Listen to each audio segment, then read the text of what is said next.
ఈ బస్సు ప్రమాదంపై రెండు తెలుగు రాష్ట్రాల రాజకీయ నాయకులతో పాటు అనేక మంది స్పందించారు. వాళ్ళు చాలా దిగ్భ్రాంతి వ్యక్తం చేశారు. ఇది ఘటన అందరినీ ఒక రకంగా కలిచివేసిందనే చెప్పుకోవాలి. ప్రధానమంత్రి నరేంద్ర మోదీతో సహా మన పక్క రాష్ట్రమైనటువంటి ఆంధ్రప్రదేశ్లో పక్క సీఎం చంద్రబాబు, ఇటుపక్క డిప్యూటీ సీఎం పవన్ కళ్యాణ్, లోకేష్ తమ దిగ్భ్రాంతిని వ్యక్తం చేశారు.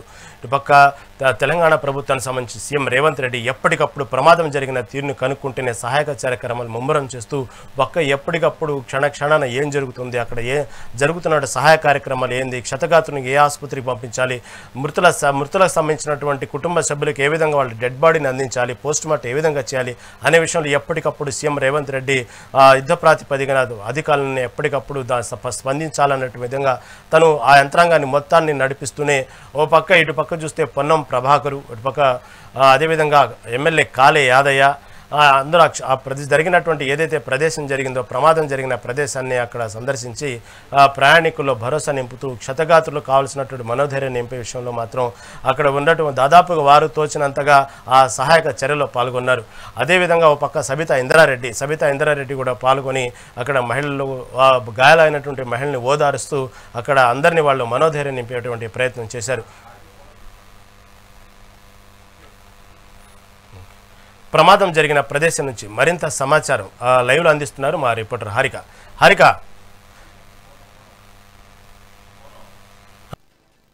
ప్రమాదం జరిగిన తీరుని పరిశీలిస్తే దాదాపుగా అక్కడ ఉన్నటువంటి రోడ్డు దాదాపు సింగిల్ రోడ్డు అనేటువంటి వార్తల నేపథ్యంలో అక్కడ గుంతల రోడ్డు మయమన్నారు. అదేవిధంగా ఆ మార్గం కూడా సరైనటువంటి మార్గంగా లేదు. సింగిల్ రోడ్డు అవ్వటం వల్ల ఎదురెదురుగా ఇటు కంకర్ లోడ్ లారీ, ఇటు పక్క ఆర్టీసీ బస్సు ఏదైతే ఉందో ఢీకొనడానికి ప్రధాన కారణం ఉన్నట్లు తెలుస్తూ ఉంది. ప్రస్తుతం అక్కడ పరిస్థితులు ఎలా ఉన్నాయి, సహాయ కార్యక్రమాలు ఎలా జరుగుతున్నాయి, ఇంకా కంకరకు సంబంధించినటువంటి దాదాపు తొలగించారా లేదా ఇంకా కంకర కింద మృతదేహాలు ఉన్న అనుమానం కలుగుతుందా? తాజా అప్డేట్ ఏంటి?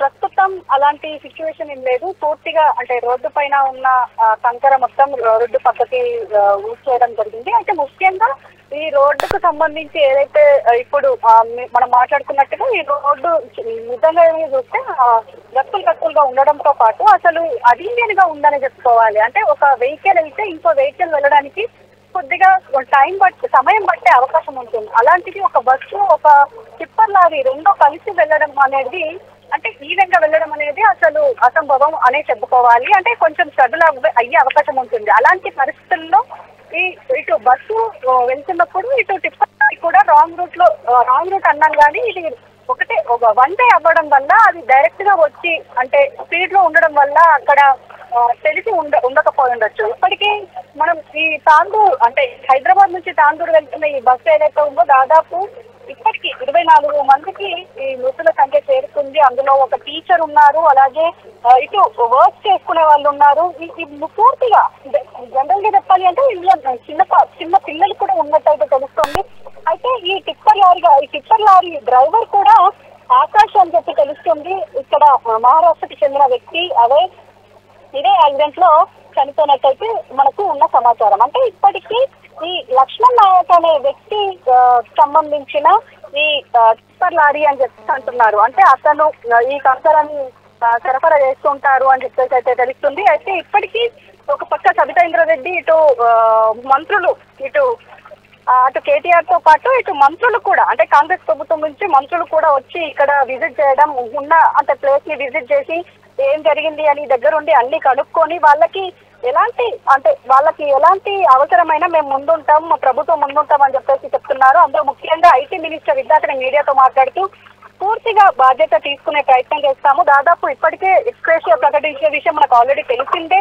సో ఆ ఎక్స్‌గ్రేషియాతో పాటు ఇప్పుడు బాధిత కుటుంబాల నుంచి పెద్ద దిక్కు కూడా కోల్పోయిన వాళ్ళు కూడా ఇప్పుడు మమ్మల్ని అప్రోచ్ అయ్యారు. వాళ్ళకి కూడా మేము అండగా నిలిచే ప్రయత్నం చేస్తామని చెప్పేసి ఇటు పొన్నం ప్రభాకర్ ఆధ్వర్యంలో ఇప్పుడు ఐటీ మినిస్టర్ శ్రీధర్ బాబు మాట్లాడారు. అయితే ఇప్పటికే ఇటు మహేష్ భగవత్ కావచ్చు, కమిషనర్ అలాగే ఇటు పోలీసులు పెద్ద ఎత్తున వచ్చారు. అలాగే ఆర్టీఏ నుంచి కూడా ఇటు పూర్తిగా బాధ్యతలు తీసుకొని ఇక్కడ ఖచ్చితంగా అంటే ఇక్కడ డబ్బులు శాంక్షన్ అయ్యాయి. ఇక్కడ రోడ్డు నిర్మాణాలకి అవసరమైన అన్నీ వచ్చాయి. కానీ గ్రీన్ ట్రిబ్యునల్ ఆధ్వర్యంలో ఉండడం వల్ల ఈ రోడ్డు కన్స్ట్రక్షన్ కాలేకపోయింది అని చెప్పేసి ఇప్పుడు మంత్రులు చెప్తున్నారు. అంటే జనరల్ గా ఇప్పుడు ఇది కేంద్ర ప్రభుత్వం ఆధ్వర్యంలో ఉంది కాబట్టి రాష్ట్ర ప్రభుత్వం చేయలేకపోయింది అని చెప్పేసి ఇప్పుడు మంత్రులు చెప్తున్నారు. కాబట్టి అది మరి కేంద్ర ప్రభుత్వం ఏమైనా దీనిపైన చర్యలు తీసుకుంటుందా? ఆల్రెడీ ప్రధానమంత్రి మోదీ దీనికి సంబంధించి మాట్లాడారు, అలాగే డిస్క్రెషన్ కూడా ప్రకటించారు. కానీ దీనికి సంబంధించి అంటే ఈ రోడ్డు పైన ఎక్కువగా ఈ వాహనాలు తాకిడి ఎక్కువగా ఉంటుంది. పైగా ఇటు హెవీ వెహికల్స్ వెళ్లే ప్రాంతంగా అలాగే రోడ్డుగా చెప్తున్నారు. మరి ఇలాంటి రోడ్లు ఇప్పటికీ ఎన్నో యాక్సిడెంట్లు కంటిన్యూస్ అవుతూనే ఉన్నాయి. ఈ 1 year లోనే దాదాపు 3 ఈ 1 year లోనే ఒక దగ్గర స్కూల్ పిల్లలు చనిపోయారు, అలాగే అల్లూరు దగ్గర కూడా చనిపోయారు. పైగా ఇక్కడ భార్య భర్తలు కూడా చనిపోయినట్టు చెప్తున్నారు. అంటే ఈ రోడ్డు వల్ల చాలా మందికి ఇబ్బంది అవుతుంది. ఇంతకటి ముందు కూడా కాళీ యాదయ్య ఎవరైతే స్థానిక శాసనసభ్యులు ఉన్నారో ఆయనని కూడా ఇక్కడ స్థానిక ప్రజలు తరిమేసిన పరిస్థితి మనం చూసాం. అంటే ఇక్కడ యాదయ్య వల్లనే అసలు రోడ్డు నిర్మాణం కాలేదు అని చెప్పేసి అంటే ఇక్కడ ఉన్న స్థానికులు చెప్తున్న పరిస్థితి. అయితే మరి ఇప్పుడు పాత ప్రభుత్వం కావచ్చు, ఇప్పుడున్న ప్రభుత్వం కావచ్చు, దీనిపైన ఎలాంటి చర్యలు తీసుకోబోతుంది? మరి ఖచ్చితంగా ఈ రోడ్డు నిర్మాణం అయినా ఇప్పటికైనా అంటే దాదాపు 20 మంది ప్రాణాలు కోల్పోయారు కాబట్టి ఇప్పటికైనా బాధ్యత తీసుకొని ఈ రోడ్డు నిర్మాణ పనులు చేపట్టాలి అని చెప్పేసి ఇక్కడి స్థానికులు అయితే ఆశిస్తున్నారు. హరిక మీరు చెప్పినట్టుగానే అక్కడ పరిస్థితులు చూస్తూ ఉంటే గతంలో ఇదే రోడ్డు ఇలాగే అనేక యాక్సిడెంట్లు జరిగిన నేపథ్యంలో అక్కడ ఉన్నటువంటి ప్రయాణికులు కానివ్వండి, ఆ చేవెళ్లకు సంబంధించినటువంటి ఆ పరిసర ప్రాంతాల మండలంలో ఉన్న మీర్జాగూడ సంబంధించిన పరిసర ప్రాంతాల ప్రజలు దాదాపుగా ఆ రోడ్డుని 4 లేన్లు విస్తరణ చేయమని గతంలో అనేక సార్లు ప్రభుత్వానికి ప్రతిపాదన పంపినట్టు తెలుస్తూ ఉంది. కాకపోతే అక్కడ ఎవరైతే ప్రకృతి ప్రేమికులు ఉన్నారో వాళ్ళు దానికి సంబంధించినటువంటి కోర్టుకు వెళ్ళటం వల్ల, ఎందుకంటే ఆ రోడ్డు పక్కన ఉన్నటువంటి చెట్లు నరికే విషయంలో ఆ ప్రకృతి ప్రేమికులు ఒప్పుకోలేదు. దానికి సంబంధించినటువంటి కొంత కాలయాపన జరిగింది. అందువల్లే ఈ 4 రోడ్ల విస్తరణ జరగడానికి ఆలస్యమైందంటూ ప్రభుత్వం చెప్పుకొని వస్తుంది. అలాంటి సంబంధించిన వ్యాఖ్యలు అక్కడ ఉన్నటువంటి ప్రయాణికులు కానివ్వండి, బాధితులు కానీ చెప్పడం గమనించారా? ఏం జరిగింది అక్కడ? ఇక్కడ మనం చూసుకుంటే ఇక్కడ మొత్తం చేళ్లు ఉన్నాయి, కంది చేళ్లు మనకు చుట్టుపక్కల ఉన్నాయి, ఈ రోడ్డు ఇరుపక్కల ఉన్నాయి. అంటే జనరల్ గా ఇక్కడ భారీ చెట్లు అయితే ఇక్కడ కనిపించడం లేదు రవి. ముఖ్యంగా ఇప్పుడు మనకు ప్రభుత్వం కావచ్చు, ఇప్పుడు అధికారులు కావచ్చు, ఇటు నేతలు చెప్తున్న విషయాల్లో ముఖ్యంగా భారీ చెట్లు, ప్రకృతి ప్రేమికులు వచ్చి అడ్డుకునేంత చెట్లు అయితే ఇక్కడ ఏమి కనిపించడం లేదు. జనరల్ గా చెప్పాలంటే ఇక్కడ కాలయాపన జరిగిందన్న మాట మాత్రం వాస్తవం అనే చెప్పుకోవాలి. ఎందుకు అనంటే ఇప్పటికీ ప్రజలు ఎన్నో ఏళ్లుగా ఈ రోడ్డు నిర్మాణం చేపట్టాలి, ఇక్కడ ప్రజలకి ఇక్కడున్న అంటే ఇక్కడ నుంచి వెళ్తున్న వాళ్ళకి ప్రయాణికులకి చాలా ఇబ్బందిగా మారింది. పైగా వర్షం వస్తే ఆ రోడ్లు మొత్తం లోపలికి కుంగిపోయిన పరిస్థితి కూడా మనం ఇక్కడ గమనించవచ్చు. అంటే ఇలాంటి పరిస్థితుల్లో ఇప్పుడు మళ్ళీ ఇంకొక యాక్సిడెంట్ అవ్వడం ఇది చాలా దారుణం అనే చెప్పుకోవాలి. మరి రోడ్డు నిర్మాణం చేపట్టడానికి మేము రెడీగా ఉన్నాం, కానీ కేంద్ర ప్రభుత్వమే దీన్ని యాక్సెప్ట్ చేయాలి అని చెప్పేసి డబ్బులు శాంక్షన్ చేయాలి అని చెప్పి ఇట్లా మాట్లాడుతూ వస్తున్నారు నేతలు. మరి ఈ నెక్స్ట్ మరి ఇప్పటికైనా ఈ రోడ్డు నిర్మాణ పనులు చేపట్టాలి అని చెప్పేసి ఇక్కడ ఉన్న ప్రయాణికులు కావచ్చు, ఇక్కడున్న స్థానిక నివాసం ఉంటున్న ప్రజలు కావచ్చు, వీళ్ళు కోరుకుంటున్నది అదే.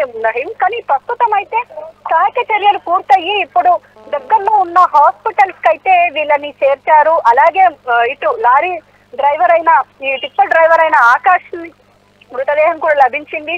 ఒక పక్క ఇటు బస్సు డ్రైవర్ కూడా లభించారు. అంటే పూర్తిగా ఇక్కడ మొత్తం ఒక పక్క బస్సు ఛిద్రమైంది, ఇంకో పక్క టిప్పర్ ముందు భాగం కూడా ఛిద్రమైంది. అంటే దాదాపు ఈ టిప్పర్ ఎంత స్పీడ్ లో ఉందో మనకి ఈజీగా అర్థమవుతుంది. అంటే జనరల్ గా ఇప్పుడు ఇలాంటి అంటే అంత గట్టినమైన బిల్ట్ క్వాలిటీ ఎక్కువగా ఉన్న ఏదైనా ఉంది అని అంటే ఆ వాహనం కేవలం టిప్పర్లు మాత్రమే. అలాంటిది టిప్పరే అంత నుజ్జు అయ్యిందంటే చాలా దారుణంగా ఇక్కడ అంటే అంత స్పీడ్ గా వచ్చిందనే అర్థమవుతుంది. మరి చూడాలి మరి అంటే ఇప్పుడు ఈ వీళ్లకు సంబంధించి ఆర్టీఏ అధికారులు దీనిపైన ఏమైనా చర్యలు తీసుకుంటారా, లేకపోతే ఆల్రెడీ కమిషనర్లు వచ్చి చూసి వెళ్తున్నారు. మరి దీనికి సంబంధించి పూర్తి డీటెయిల్స్ తీసుకొని మరి ఈ రోడ్డు నిర్మాణ పనులు ఏమైనా చేపట్టే అవకాశం ఉంటుందా, లేకపోతే కేంద్రానికి ఏమైనా ప్రతిపాదన ఇచ్చే అవకాశం ఉంటుందా అనేది మాత్రం చూడాలి రహీం. ఏదైతే ఆ టిప్పర్ లారీ సంబంధించినటువంటి ఇంతవరకు ఏమన్నా తెలిసిందా? అంటే ఆ టిప్పర్ లారీ ఎవరిది, ఆ యజమాని ఎవరు, అదేవిధంగా డ్రైవర్ కూడా పరారీలో ఉన్నాడనే వార్తల నేపథ్యంలో ఇప్పుడు ఇంతవరకు ఏమైనా సమాచారం అందిందా దాని గురించి?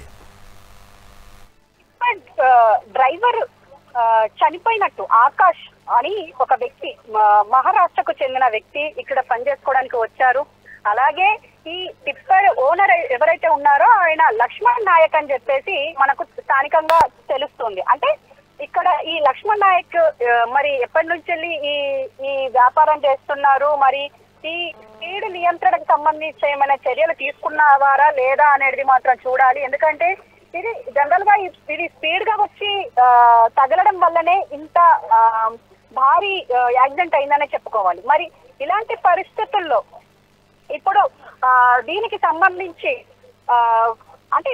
సంబంధించి మనం ఇప్పుడు అంటే ఈ రోడ్డుకు సంబంధించి మరి ఏమైనా చర్యలు తీసుకుంటారా లేదా అనేది చూడాలి. అలాగే ఇప్పుడు దీనికి ఈ లక్ష్మణ్ నాయక్ ఎవరైతే టిప్పర్ యజమాని ఉన్నారో ఆయన ఎలాంటి చర్యలు తీసుకుంటారనేది కూడా చూడాలి.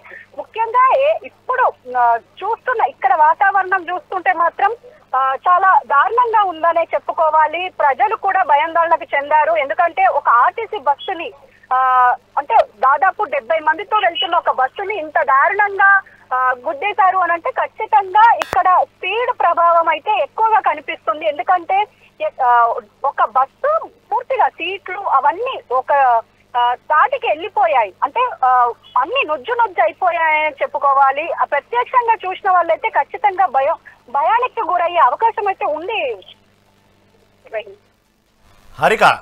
హరిక ఇప్పటికే ఇటు పక్క ప్రభుత్వం సంబంధించినటువంటి ఎవరైతే పొన్నం ప్రభాకర్ కానివ్వండి, కాళే యాదయ్య, అదేవిధంగా అనేక మంది అక్కడ సందర్శించి జరిగినటువంటి ప్రమాద తీరును గమనించారు. సరే, దానికి సంబంధించిన ఎస్గ్రిషా ప్రకటించారు. జరిగిన తీరు గురించి విచారణ చేపట్టమన్నారు. పోలీసులు కూడా ఆ పనిలో నిమగ్నమయ్యారు. అంతా బాగానే ఉంది. ఇటు పక్క చూస్తే ప్రతిపక్ష పార్టీ తరఫున సవితా ఇంద్రారెడ్డి వచ్చారు.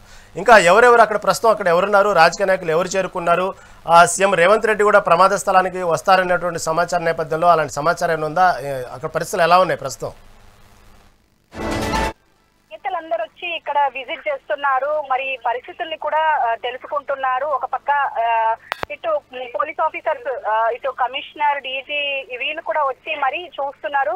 అంటే దీనికి సంబంధించి అంటే ఇంకా నెక్స్ట్ ఎలాంటి చర్యలు తీసుకోవాలి, అలాగే ఇప్పుడు జరిగిన దానికి ఎలా బాధ్యత వహించాలి అన్న దాని మీద చర్చలు అయితే జరుగుతున్నాయి. ఒక పక్క రాష్ట్ర ప్రభుత్వం ఎస్క్రేషియా ప్రకటించింది, ఇంకో పక్క కేంద్ర ప్రభుత్వం ఎస్క్రేషియా ప్రకటించింది. అలాగే ఇటు ఐటీ శ్రీధర్ బాబు కూడా మాట్లాడుతూ అంటే ప్రజలు ఎవరైతే ప్రయాణికుల్లో పెద్ద దిక్కును కోల్పోయిన వాళ్ళు మమ్మల్ని అప్రోచ్ అయ్యారు, వాళ్ళకు కూడా మేము సహాయ సహకారాలు అందించడానికి మేము సిద్ధంగా ఉన్నాము అని చెప్పేసి ఇప్పుడు శ్రీధర్ బాబు మాట్లాడారు. అంటే ముఖ్యంగా అంత బాధ్యత వహించే విధంగానే ఇటు ప్రభుత్వ నేతలైతే మాట్లాడుతున్నారు అని అయితే తెలుస్తోంది. అంటే ముఖ్యంగా ఎవరైతే ఇప్పుడు ప్రయాణికులు ఎవరైతే ఉన్నారో ప్రయాణికులకు సంబంధించి ఇప్పుడు కాళే యాదయ్య కూడా మాట్లాడుతున్నారు. అంటే దీని మీద నేను కూడా శాసనసభలో ఇటు అధికారులతో మాట్లాడాను, కానీ ఇది గ్రీన్ ట్రిబ్యునల్ కింద ఉండడం వల్ల ఇది కేంద్ర ప్రభుత్వానికి సంబంధం ఉంది. అక్కడ నుంచి డబ్బులు శాంక్షన్ అయితేనే మేము ఏదైనా ముందుకెళ్ళగలము. అలాంటిది ఇప్పుడు ఈ పరిస్థితుల్లో నేనేం చెయ్యలేను అని చెప్పేసి అంటున్నారు. అయితే ఆయన కూడా అంటే దీనికి సంబంధించి అటు శాసనసభ్యులు కాళే యాదయ్య కావచ్చు, ఇటు నేతలు కావచ్చు, ఇటు ఐటీ మినిస్టర్ శ్రీధర్ బాబు, అలాగే పొంగులేటి, అలాగే ఇటు పొన్నం ప్రభాకర్ వీళ్ళందరూ ఇప్పుడు మాట్లాడుతున్నది ఏంటంటే ఖచ్చితంగా దీని మీద కేంద్ర దృష్టికి తీసుకెళ్తాం. అలాగే ఈ రోడ్డు నిర్మాణానికి సంబంధించి పూర్తిగా డీటెయిల్స్ తీసుకొని ముందుకు వెళ్లే ప్రయత్నం అయితే చేస్తాము అని చెప్పేసి అయితే ఒక హామీ ఇచ్చినట్టు అనే మాట్లాడారు రహీం. ఇక్కడ చాలా మంది ఒక చిన్న అనుమానం ఏంటంటే ఏదైతే ఈ భారీ మలుపు అంటే ఇంకొంచెం ప్రమాదం జరిగినటువంటి ఇంకొంచెం ముందు భారీ మలుపు ఉన్నట్లు వార్తలు వస్తున్నాయి. అంటే ఎవరైతే ప్రమాదంలో గాయపడి చనిపోయినటువంటి ఎవరైతే ఉన్నారో డ్రైవర్ కానివ్వండి, ఆ తోటి కండక్టర్లు వీళ్ళందరూ చూస్తూ ఉంటే ఇదేనా మొదటిసారి రోడ్డున ప్రయాణం చేయటం? గతంలో కూడా ఇదే డ్యూటీ షిఫ్ట్ ఇటు తిరిగినటువంటి ఇన్ఫర్మేషన్ ఉంది. అంటే డ్రైవరు ఇంతకు ముందు కూడా ఈ రూట్ అలవాటు ఉన్నట్టుగానా, లేదా కొత్తగా రూట్ వేసిన డ్రైవరా, అలాంటి ఇన్ఫర్మేషన్ ఉందా? అంటే అక్కడ భారీ మలుపు ఉంది, గతంలో అనేక ప్రమాదాలు జరిగినాయి, ఆ ప్రాంతంలో వెళ్ళేటప్పుడు మాత్రం కొంచెం నిదానంగా వెళ్ళాలి అనేటువంటి నేపథ్యంలో ఎప్పుడూ తిరిగేటువంటి డ్రైవర్ అయినా ఆ రూట్లో కొత్త డ్రైవరా, అలాంటి న్యూస్ ఏమైనా ఉందా Harika?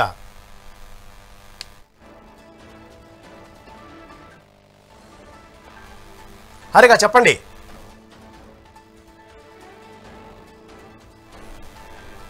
Right Harika, right, thank you for update.